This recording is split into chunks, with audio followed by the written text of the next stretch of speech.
Now this saw's done probably 1 tank of fuel.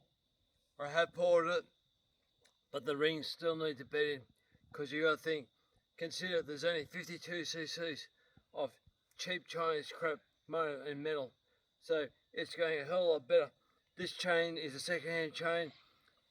To me, it feels like the depth rakers have been filed down too much. It's really grabby. It's sharp but very grabby. But I'm impressed compared to last time it was going like crap. Alright, thanks for watching.